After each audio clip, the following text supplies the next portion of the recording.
அனைவருக்கும் இனிமையான காலை வணக்கம்.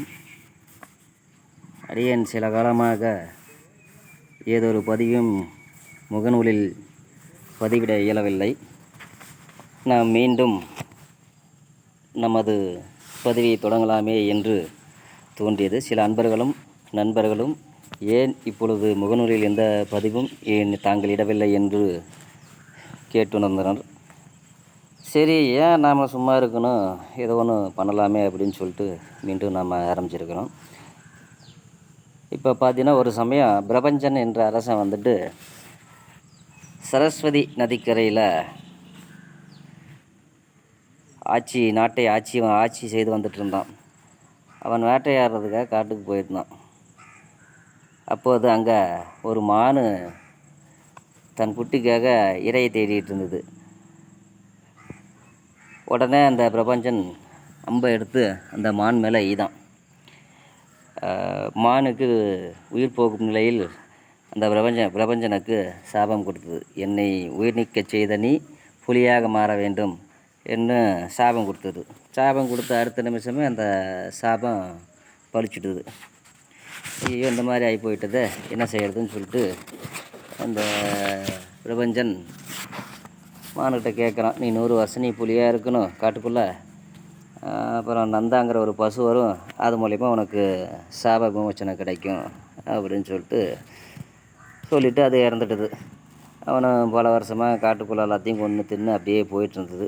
அப்போ ஒரு பசு கூட்டம் காட்டுக்கு மேய்ச்சலுக்கு வந்துட்டு மேய்ஞ்சிட்டு இருந்தது. அந்த கூட்டத்தில் இருந்த ஒரு பசு மட்டும் தனியாக போயிட்டது. அந்த பசு தான் நந்தா பசு. இந்த மித்த பசுக்களெல்லாம் தன் இருப்பிடமான போயிட்டது. அந்த நந்தா பசு மட்டும் காட்டில் தனியாக மாட்டிக்கிட்டது. மழை வேறு பெய்ய ஆரம்பிச்சிடுது. மழைக்காக ஒரு மரத்துக்கடியில் ஒதுங்கி நின்றுருந்தது. அதை நம்ம பிரபஞ்சனுங்கிற புலி பார்த்துட்டுது. ஆஹா, நல்ல இறை கிடச்சிருச்சு, நம்ம குட்டிகளுக்கு நமக்கும் இன்றைக்கி நல்ல வேட்டைதான்னு சொல்லிட்டு அதை நோக்கி பாய ஆரம்பிச்சிது. அப்போ அந்த நந்தா பசு அது காலில் விழுந்து, சாமி இந்த மாதிரி எனக்கு 2 குட்டிக்குது, அதுக்கு நான் போய் பால் கொடுக்கணும், பால் கொடுத்துட்டு வேணால் வந்துட்டு உனக்கு நான் இரையாய்க்கிறேன், எனக்கு அதுக்கு மட்டும் கொஞ்சம் அனுமதி கொடுங்க அப்படின்னு சொல்லிட்டு கேட்டது. நான் எப்படி உன்னை நம்புறது, நீ போயிட்டுன்னு திரும்பி வருவன்ட்டு? அதெல்லாம் முடியாது, நீ எனக்காக இரையாக்கப்பட்டிருக்கிற, இறைவனால் இரையாக்கப்பட்டிருக்கிற, உன்னை கொன்று என் குட்டிக்கு எனக்கு இன்றைக்கி பசி ஆற்றியே ஆகணுங்குது. இல்லை சாமி, வாய்மையே இல்லை, நான் சொன்னபடி சத்தியம் தவறாமல் கண்டிப்பாக வந்துடுவேன். அது மாதிரி சொல்ல காப்பாற்றலாம், என்னென்ன சாபம் கிடைக்கும், என்னென்ன பழிபாவத்துக்கு ஆளாகணுங்கிறது எனக்கு தெரியும்னு சொல்லிட்டு சில கதைகள்லாம் சொல்லிச்சுது. சரி, அப்படியா, சரி, நீ குட்டிக்காக இவ்வளோ தூரம் கேட்குற, சரி நீ போயிட்டு வா, உனக்கு அனுமதி தரேன் அப்படின்னு சொன்னது அந்த பிரபஞ்சம் புலி. சரி, நீ ஒன்று மட்டும் ஞாபகத்தில் வச்சுக்கோ, நீ போனீங்கன்னா இங்கே இருக்கிறவங்க இப்போ உயிருக்காக பொய் சொல்லலாம் அப்படிங்கிற மாதிரிலாம் சொல்லுவாங்க. அதெல்லாம் கேட்டு அங்கே இருக்கக்கூடாது, நீ திரும்பி வந்தாகணும், நீ சத்தியம் பண்ணியிருக்கிற, இல்லை நான் கண்டிப்பாக வந்துடுவேன் அப்படின்னு சொல்லிட்டு அந்த பசு கிளம்பி போகுது. சரி, அது போயிட்டு தன் குட்டிகளெல்லாம் பார்த்துட்டு பால்கள் கொடுத்துட்டு இந்த மாதிரி நான் காட்டுக்கு போகணும், இந்த மாதிரி சொல்லியிருக்கிறேன், அந்த மாதிரி மாட்டிட்டேன் அப்படின்னு சொல்லிட்டு தன் குட்டிக்கிட்ட சொல்லியிருக்குது. உடனே அந்த குட்டி வந்துட்டு, இல்லைம்மா நீ போகாத, நாங்களும் கூட வரோம், என்னையும் சேர்த்து அது கொன்று தின்னுட்டு போகுது அப்படின்னு அந்த குட்டி சொல்லுது. இல்லை சாமி, நீ இங்கே இருக்கு அப்படின்னு சொல்லிட்டு அந்த நந்தா பசுவோடைய அம்மா கிட்ட கூப்பிட்டு போய் சொல்லிவிட்டு விட்டுட்டு அதனுடைய தோழிகள் பசுக்கிட்டையும் சொல்லி இந்த மாதிரி கொடுத்துட்டு வந்துடுது. அந்த தோழிகள் பசு அம்மா பசு சொல்லி, நீ உயிர் காக்கிறதுக்காகலாம் பொய் சொல்லலாம், ஒன்றும் தப்பு இல்லை அப்படின்னு சொல்லி, இல்லைம்மா நான் சத்தியம் தவற மாட்டேன், நான் சொல்ல காப்பாற்றணும், தன் உயிரை காப்பாற்றுறதுக்காகலாம் பொய்யை சொல்லக்கூடாது, அடுத்தவரோட உயிரை காப்பாற்ற வேணால் நாம் போய் உரைக்கலாம் அப்படின்னா அது சில விஷயங்கள்லாம் சொல்லிவிட்டு மறுபடியும் காட்டுக்கு வந்துட்டுது. காட்டுக்கு வந்து புலி முன்னாடி, என்னுடைய கடமையை முடிச்சிட்டேன், நீ உன் இஷ்டம் போல் நீ என்ன இரையாக்கிக்கோ அப்படிங்குது. அதை பின்னாலேயே தன் குட்டியை வந்து, ஐயா முதல்ல கொல்றதா இருந்தால் என்ன கொல்லு, உங்களுக்கு இரையாக்கிக்கிங்க, அம்மா இல்லாமல் என்னால் இருக்க முடியாது அப்படின்னு சொன்னது. இந்த பார்த்துட்டு அந்த புலிக்கு மனம் இறங்கிட்டது.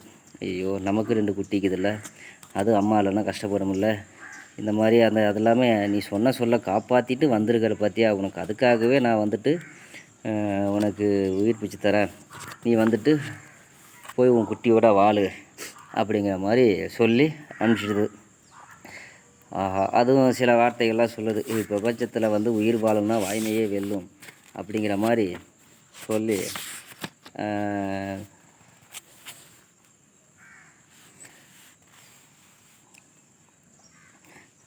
அந்த மாதிரி சொல்லிவிட்டு அதுவும் போயிட்டது. சரி, அது இந்த மாதிரி சொன்ன உடனே தான் அதுக்கு அந்த புலிக்கு ஞாபகம் வந்தது. அடா, இது நந்தா பசுங்கிறது நீதானா சொல்லிட்டு அது காலில் விழுந்து வணங்கிட்டது. அது காலில் விழுந்து வணங்கின அடுத்த நிமிஷமே பிரபஞ்சனுக்கு சாப விமோசனம் பெற்று அவன் மனித உருவு பெற்றான், அரசனாயிட்டான். மறுபடியும் அரசனாயிட்டு இந்த மாதிரி எனக்கு சாபம் கிடச்சிது, உன்னால தான் எனக்கு சாப விமோசனம் கிடச்சிது, ரொம்ப மிக்க மகிழ்ச்சி அப்படின்னு சொல்லிட்டு மறுபடியும் அது காலில் விழுந்து வணங்கிட்டு அவன் கிளம்பிட்டான். இவ்வளோ ஒரு விஷயத்துக்கு அதிபதியாக இருந்த அந்த நந்தா பசு அந்த சரஸ்வதி நதியை அன்று முதல் நந்தா சரஸ்வதி நதி என்று அழைக்க ஆரம்பிச்சிட்டாங்க. உண்மை சிறப்பு விளக்கும் இந்த கதை பத்ம புராணத்திலிருந்து எடுக்கப்பட்ட கதை. இது ஒரு மிகச்சிறந்த அற்புதமான உண்மை கதை.